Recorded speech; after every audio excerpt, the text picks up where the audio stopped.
Hello everyone, I'm Al Grego, and this is the Yes We Are Open podcast.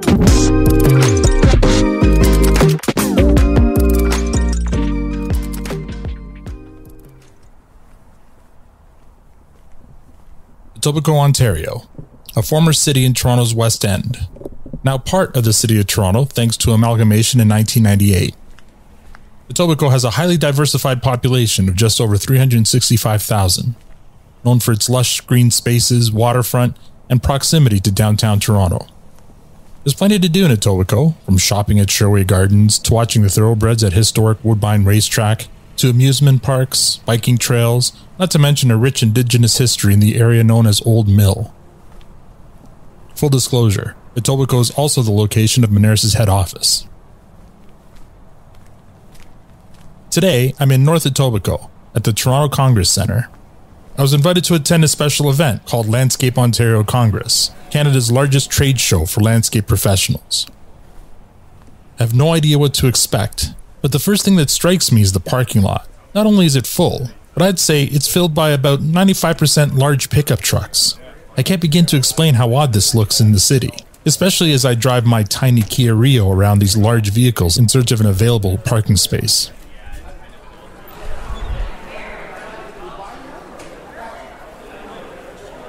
Toronto Congress Centre is a large convention facility with over 1 million square feet of space for shows, conventions, galas, and meetings.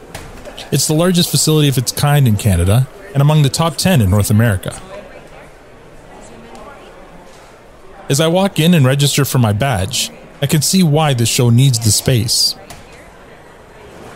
See, I'm used to tech conferences where booths usually consist of some tables and displays with screens to show off the latest software or technology. But what I'm witnessing here is something else. From bulldozers and excavators to skid steers to industrial lawnmowers, all in pristine, gleaming condition. It's like someone took my childhood Tonka toys and blew them up to life size. Then I turn a corner and I see massive swimming pools on display on their sides. Gazebos, sheds, turf, plants, trees, irrigation and lighting systems. It's everyone's backyard fantasies in one large building. So much to look at. And is this typically the size of the show? Yep. Or, yeah. This is like we do the whole building. Yeah. So the only way for us to expand would be to take over the north building. Right. That's my friend Ian. He's the one who invited me. He works for the organization responsible for this show. And the subject of this week's story, Landscape Ontario.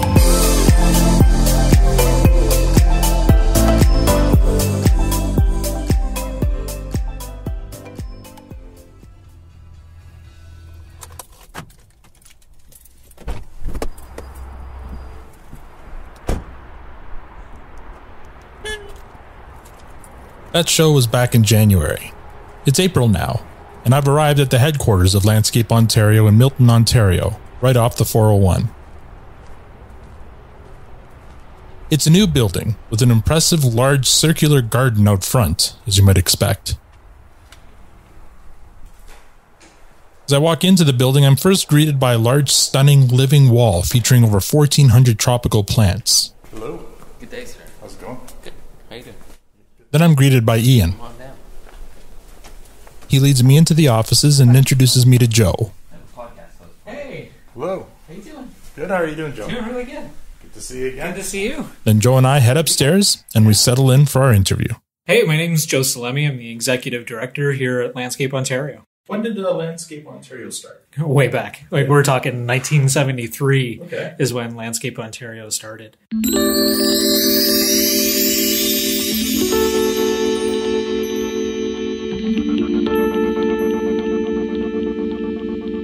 It was the culmination of a few years of disagreements and battles between three different organizations. Okay. We had the nurserymen at the time. Okay.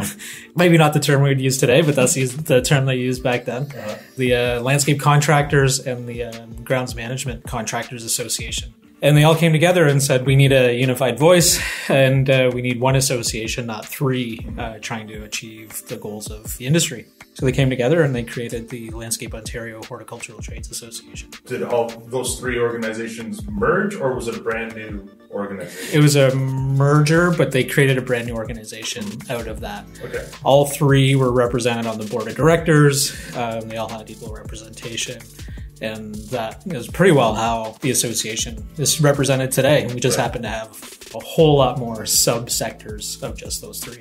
Right. Was this always your location, or when did you move here? We originally had an office in Mississauga on Matheson Boulevard. And in the late 80s, the board of directors came across this property. It was a nursery back then. Okay. And they made the decision to buy property, which is not typical of associations. Yeah. They made the difficult decision back then to spend, it was a lot of money back then to buy 50 acres here in Milton. Back then, that would have been an incredible amount of money for the association, but it's proven to be just incredible for Landscape Ontario, the fact that we have this property now. So when did you join Landscape Ontario? It was April 1st, 2020. Oh, pretty new. Fairly 3 years. It was 2 weeks after the world shut down. So you joined when we were already all locked down. You got it. Okay. Yeah. Interesting. So kind of a baptism by fire for sure. Jumped right in. There was no time to really kind of stop and understand what the organization was about. Luckily, I already knew most of the staff here, and I knew what the association was about and the foundational principles. And, I was already living and breathing the values of the culture within the association. I started out in the not-for-profit space. The early 2000s. I started with the Canadian Nursery Landscape Association, and I started out, doing their newsletters and updating their website and communications in general and that kind of stuff. And really within a short period of time, especially at a small not-for-profit, you get a ton of experience. Everything from government advocacy with federal government ministries to negotiating big affinity program discounts with the likes of John Deere and General Motors, corporately. Some big companies. Yeah.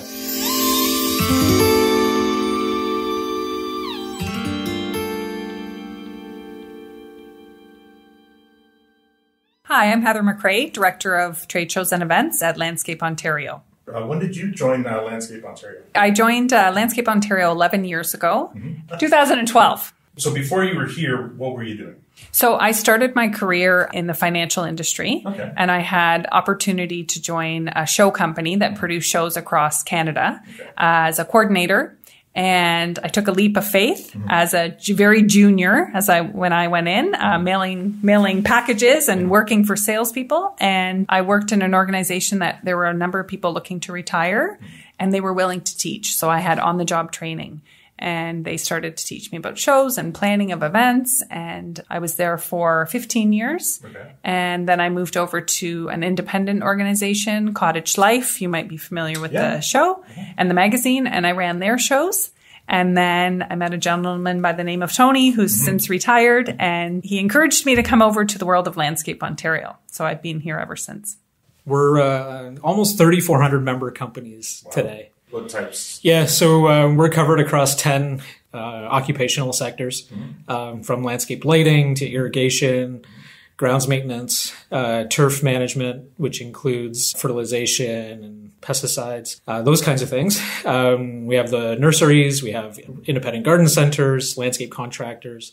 So everything in the value chain of landscape, including the suppliers that would supply product and service to the industry. Let's talk a little bit about Landscape Ontario Congress. That is our biggest event all year long. It is the premier landscape trade show and conference in the country. So I knew nothing about Landscape Ontario, and I was brought up in a world that I was told that don't ever go to the trade show, stay on the consumer side, because trade shows will disappear, given that there's the websites and internet, so don't go there, Heather. So when I went to Landscape Ontario Congress, I actually interviewed at the show. That was the timing of it. And I showed up to meet Tony, and I saw the first hall, and I thought, oh, this is okay. Then I saw the second hall. Right. Then I saw the third hall. Yeah. And I said, this is for me. Because I like big shows. I want the big monsters to deal with. Well, you don't get much bigger than having backhoes and No. Yeah. pools and gazebos. Yeah, so my eyes lit up and I found a show guide and I started to study as fast as I could. So when was the first Congress? The very first one was in 1973, so we just celebrated our 50th. Oh, so right away for year one. Yeah, year one, the association hosted a trade show. You know, things were a lot different back then. Sure. It went from being hosted in a hotel conference room to a ballroom to moving to Hamilton at what was or is the Sheraton Hotel. And it moved from the Sheraton to Copps Coliseum and took over Copps Coliseum, and then it grew beyond Copps Coliseum and it went to the Metro Toronto Convention Centre. And from there, we moved it to the Toronto Congress Centre. It's really good because of it being an association. Our membership, they're out promoting the show for us all the time. They're very proud of the show. It is the flagship event for Canada, maybe North America. You know, there are some other ones within that group that we, look towards at what they're doing. But are we well known across, example, the equipment world? Yes. If you're in landscape, you've got to be at Congress. You need to be there. So that's a nice thing. A good example is Kubota, who is one of our largest exhibitors, pays us a wonderful compliment that they actually perform higher at our show than they do at the farm show. And when you think about what their equipment is, the smaller equipment that they bring to our show with landscape, it actually is a higher performing event for them, which is, pretty impressive. How does that start? When does that start? Now, I mean, it takes a year to really plan and sell that show and get all the logistics put in place. Like it's really a year-long planning. Yeah. So the events team is already on it. Our salespeople are already selling the show, and from what I understand, the floor space is already 50% sold out. Wow. Yeah. Here we are in April. Yeah. So I mean, the vendors see the value in it. Yeah, and we put a sales deadline at the end of November, and for this past year, we found that when we did that, we instantly got a waiting list, and even we tried to get as many of the exhibitors in as possible, and we still ended up with a waiting list of over 30 companies. Wow. Yeah. Try to provide us some context then. When you first started, how many vendors did you have? We had 2 major halls at that time, so there was about 270 vendors. Okay. This year we had, not our highest number, close, 430 vendors. So we grew over that amount of time. Yeah. And what would you say would be kind of the biggest change from between then and now in terms of what these shows bring? So what the show we decided to bring to the show was more on-site feature style areas. Mm-hmm. So we included free education. We do run a conference with 40 sessions that you can buy a conference pass, but we recognize that our attendees, some of them want education, but don't necessarily, A, can afford to purchase that conference pass, or B, are interested in being in classrooms. They want to be out on the floor. So we introduced on-floor demonstrations and feature areas for more attendee engagement. The number one is probably the networking opportunities. Mm-hmm.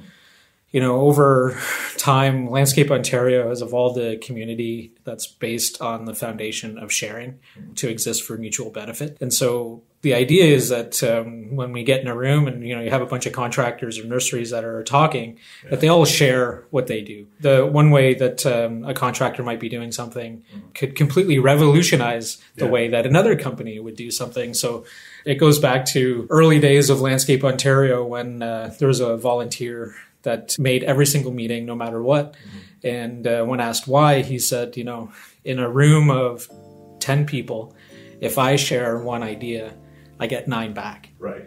Yeah. So why wouldn't I continue to come to these meetings and share as much as I possibly can? Because I'm going to get 9 times what I share back. Mm-hmm. So that community and that foundational spirit has just permeated through Landscape Ontario. We really embrace that.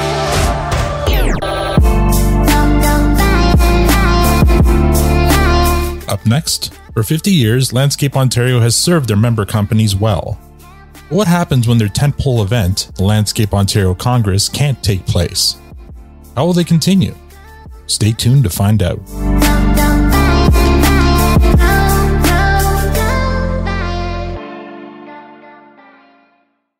You're listening to Yes, We Are Open.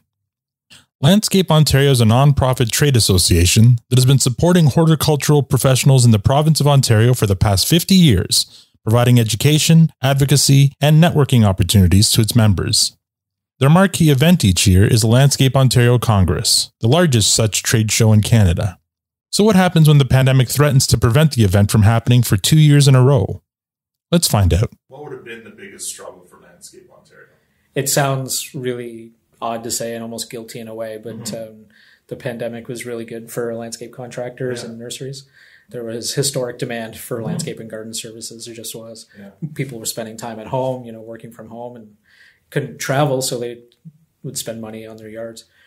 And we're incredibly appreciative for that, but it did create quite a few challenges for landscape and nurseries, those companies, especially in the way of skilled labor. Yeah, right. Yeah.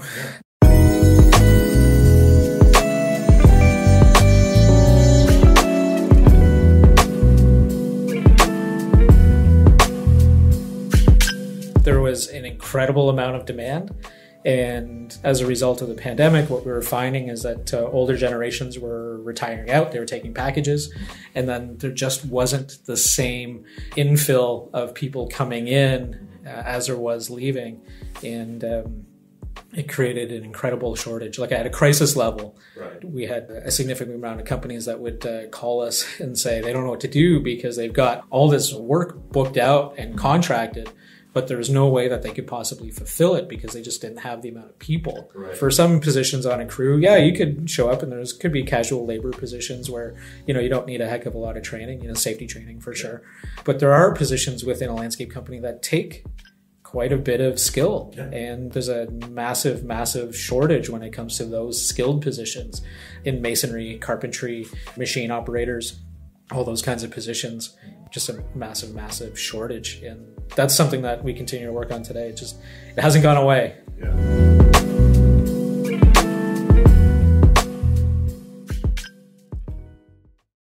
I mean, were there any moments where this organization thought, well, we can't continue? Or if it goes any longer, we won't be able to continue? We made the decision early on that no matter what, we were going to do our darndest to make sure that we didn't let anybody go as a result of the pandemic.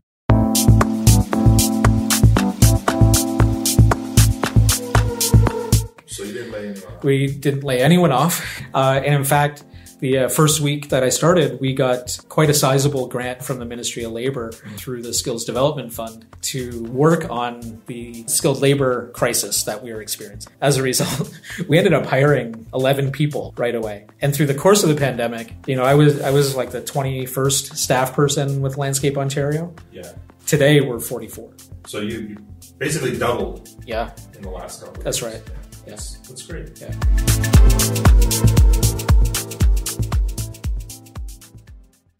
Well, I mean, let's talk about your flagship event, Congress. I mean, we've talked already about how integral that is to your calendar every year. What happened that first, in 2020? What did you do? 2020, we were fortunate because we ran Congress, but it was 2021. We knew we weren't going to be able to run it in person. Right. And so we had figured out a virtual platform, and we were referring to it as Congress Redefined. Congress is 46% of the profits of Landscape Ontario. So yes, it was a real time for hardship here in the association. And all of our membership and all of our staff understand the importance of the profits from the event. The profits really go to paying overheads on staff, but also special projects, special funds that we contribute to. So massive blow for the association. So we did have to decide the first year we recognized we needed to do a virtual event. So we rallied and we did it. We hated it. It was hard. Yeah. It was the biggest learning curve for all of us, for people that are in the business of face-to-face to be in that position. Very difficult. Our membership stepped up in such a big way. They all purchased virtual space. They didn't know about it either, but they did it just to support the association because they understood what was going to happen with the profits. Could we ever match what Congress did? No. It's almost felt like the members made a donation to the association. Then the following year, we had an in-person event booked. Right. 2022. That's right. Yeah. And a month before, Omicron reared its ugly head, and we had a significant amount of our exhibitors that started backing out. And initially, when we started selling the 2022 show, we were saying that we're going to fully guarantee the show. So if we couldn't go on for any reason, we were going to offer full refunds. And it sold out the floor. You know, we had done about $2 million worth of sales, and a month before we canceled the show. Yeah, it was devastating. Yeah, I bet. Yeah.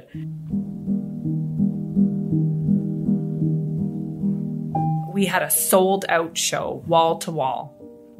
December 17th, we were to open on January 6th. The government shut us down. It hurt, but it happened. And it was, I would say, for all of our exhibitors, our membership, our staff, it was a real grieving process that everybody had to go through, because you work all year and build something that now can't perform. And honestly, our industry did so well through the pandemic. The companies wanted to market themselves somewhere. That's what they really wanted to do. And then we went through the process of issuing all those refunds. And we issued about $1.5 million worth of refunds, which put us in a position for that fiscal year. For the first time in Landscape Ontario's history, we ended the year with a deficit, the better part of $400,000 deficit.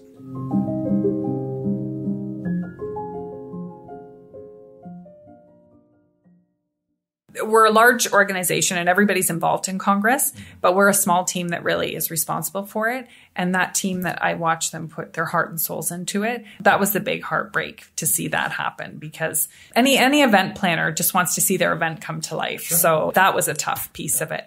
So this year, the one that I attended was your first year back. Yeah. And I mean, it was I was impressed. I loved it. It was great. I mean, I'm not in the industry, but to me, it was like a life-size Tonka. Looking at all these big machines. And they're so clean. Like, you don't often see these machines. They're never that clean, ever. In fact, even back at the equipment supplier's place, they're not that clean. But for the show, they shine them extra special. Yeah. Check it out. This was our best attended show ever. It's 3 years of not being able to be in person. Everybody just wanted to be back. After canceling, you would think some companies would say, you know what, we're just going to take a break from shows. Not the case at all. They were ready to rally. They really wanted to come together as a community. So from an exhibitor base, sold out show. Now the attendance. So we saw the attendance slowly growing, but we didn't see what was really coming. So the week before the show, we had 1,000 people registering a day. The day before the show, 2,000 people registered. So we ended up with over 17,000 people. The show has never seen those numbers before. It was so thrilling. And really what I think that was, yes, the show and the products and all of those pieces. But there's a landscaping community that just wanted to come together because they went through such an amazing experience. Like, they all did really well during that time.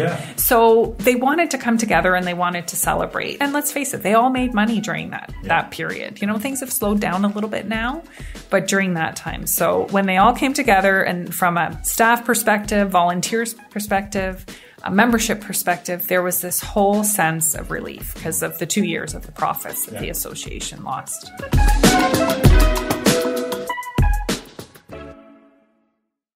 Let's talk about the awards just for a second. So. Thank you. Good evening, everybody. After 2 years of presenting Landscape Ontario's Award of Excellence virtually, we're finally together.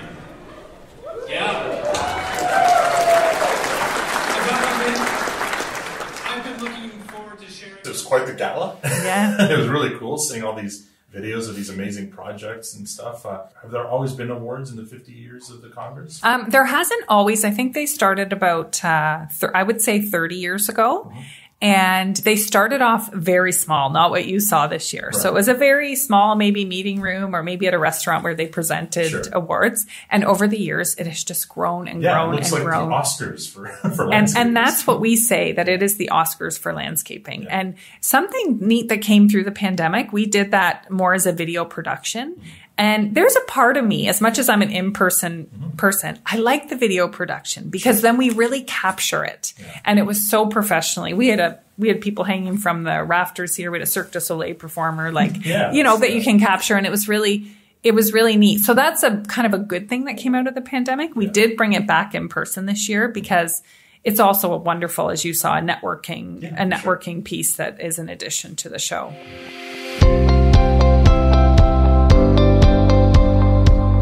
Landscape Ontario's Congress is a homecoming for the industry to start with.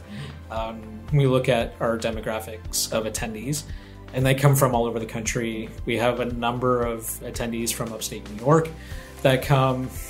We have people from overseas that come. So, it is the homecoming. It's at a time of the year where everyone is thinking about how can I get better at what I'm doing from both a business leadership perspective, technically speaking, and then looking at all the equipment and services that I need for the upcoming season. Yeah. What do I need to have in order to be successful?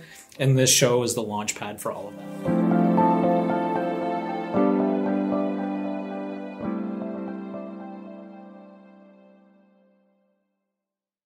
Coming up after the break, we find out what the future holds for Landscape Ontario. Success in business doesn't come without moments of struggle. Moments when you had to face your challenges head on. As the proud partner of Canadian business, Moneris plays a critical role in empowering businesses with the payment processing tools they need to succeed. Together, we are building stronger businesses where business owners everywhere can stand up to their challenges without slowing down. Moneris, proud partner of Canadian business. Welcome back to Yes, We Are Open. Despite the prosperity of the past 2 years for their member companies, Joe Salemi and his team at Landscape Ontario had to find a way to continue to support their members while dealing with their own challenges. They were able to navigate the worst of it and now seem poised to continue to grow the organization. So what will that growth look like? Let's find out. What does the future look like for Landscape Ontario? First of all, those, say, 1,000 plus new members you got over the last couple of years, do you see any contraction? We haven't seen any contraction, but what we have seen is the growth kind of level off. Okay. We were seeing 40 or 50 new members monthly during the pandemic, and that's kind of plateaued to about 20 or 30 new members a month. When we start to look at the makeup of those companies, they've been in business less than 5 years. Yeah. They've worked for other members in the industry and have now gone into business for themselves. And where there is a deficit is their business understanding, their leadership skill set. And so there's a tremendous opportunity for Landscape Ontario from an education and professional development perspective to be the source of learning for those new business owners and for their people that they're attracting to come and work for their company. So education is going to be a massive focus for Landscape Ontario going into the future. And then doubling down on our recruitment, training, and employment services. The vision back in 2018 was that Landscape Ontario is going to be the hiring hall hub of the industry in Ontario. And so the foundation that we've set through the funding that we've received through the Ministry of Labour has kind of been the proof of concept for that. So going forward in the years to come, we want to build out Landscape Ontario where we're recruiting on behalf of industry, providing base level training, and then employment services. So getting those people that we've trained employed with our members of the association. That makes sense. I mean, your primary function here is the event. So we'll ask you about the future of the Congress. Like, what do you have planned for next year? Yeah. Anything exciting? Well, we do actually. So last year we did something we hadn't done before, and we closed sales. So sometimes I've been at the show, moving the show in, selling a booth right on the floor. Oh, yeah. This year we closed sales. So we gave them a deadline. So that built a waiting list. That waiting list is still building because we grandfather all of our original exhibitors in, and then we look at what space we have left. We're now in a position where it looks like we can open up more space on the floor. So we're going to be able to grow this year for sure. There's no question about it. It won't be a huge amount. I'd like to kind of, do things in small steps. Incremental, yeah. The dream would be to occupy all of the square footage on the property. But that's small steps to get there. But yes, we will be growing this year, which is really, really exciting. Interviewing kind of a typical business, there might be questions as to expansion or franchising, but obviously this is a different animal. What does that look like for Landscape Ontario? As a not-for-profit trade association, maybe not in the same traditional vein, but instead we're looking at training facilities across the province to better deliver our training. right? And so we want people in Windsor and Ottawa and, north of Barrie and into Thunder Bay to be able to access training through Landscape Ontario the same way if they were in the Greater Toronto area. That makes sense, man.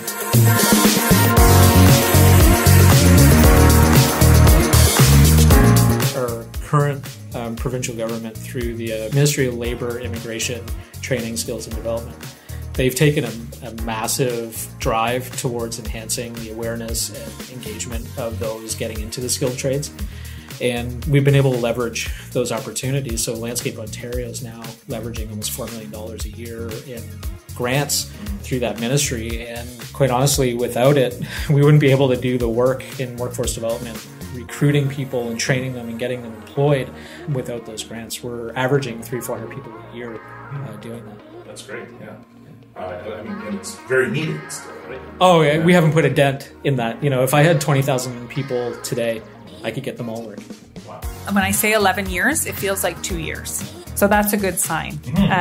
I feel like I've accomplished a lot, but I have a lot more to accomplish here. Changing from Tony retiring and Joe coming on, the part I like about that, new perspective. Right? I'm getting to learn from somebody new, and that's how you grow, is the right people around you, and you take those opportunities and you try and learn from them the best way you can. So that part is really exciting about the future here. What do you hope for your future? Oh my goodness. I am here until the board of directors can't stand me anymore. This is kind of my big kid dream, to be here with Landscape Ontario. I love every single second of what I'm doing. It doesn't come without its challenges. I had an idea of what I was getting myself into, but until you're in it, you don't really know. And now I've been in it for a little over 6 months, and I can see it's a lot to carry. I knew it was going to be a lot of fun. But it's also like being a politician in this position. Yeah. And I never thought I would consider myself a politician, but through and through I am. So yeah, I love it every single second of this. Thank you so much. Thank you. Really appreciate it. Heather and Joe, is Landscape Ontario open? Yes, we are open. Perfect. Thank you so much.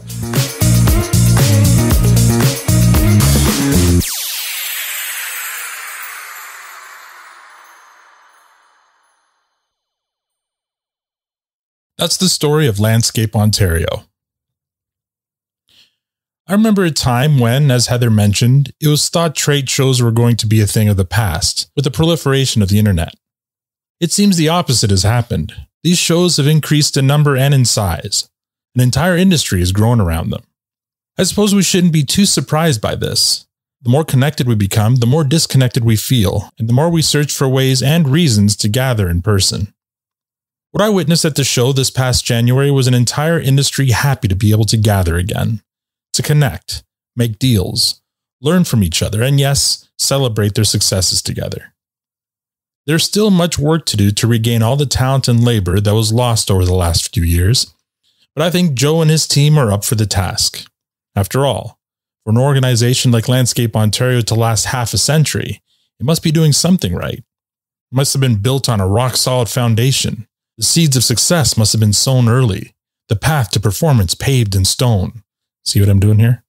The giant pools have been filled with prosperity. Sorry, I couldn't resist. All of this is to say the future looks so bright for Landscape Ontario, they might want to consider a gazebo for shade. Okay, I'll stop now, I promise. There's a phrase kids like using these days, according to my 16-year-old son, that I think is apropos to end this episode. I'm going to touch grass now. Feel free to do the same. Yes, We Are Open is a Moneris podcast production. I'd like to thank Ian, Heather, and Joe for taking the time to share their story. You can learn more about Landscape Ontario at landscapeontario.com. Follow them on Facebook, Instagram, YouTube, and LinkedIn at Landscape Ontario. And on Twitter, they're at green_for_life. For more information about this podcast, visit our site, yesweareopenpodcast.com. If you'd like to support us, please write us a review on Apple Podcasts or rate us on Spotify or wherever you get your podcasts. If you're a Canadian small business owner or know of one with an interesting story of perseverance to tell, I'd love to help tell it. You can contact me at podcast@moneris.com. Tune in next week for another story of small business struggle and survival on the Yes, We Are Open podcast. I'm Al Grego. Thank you for listening.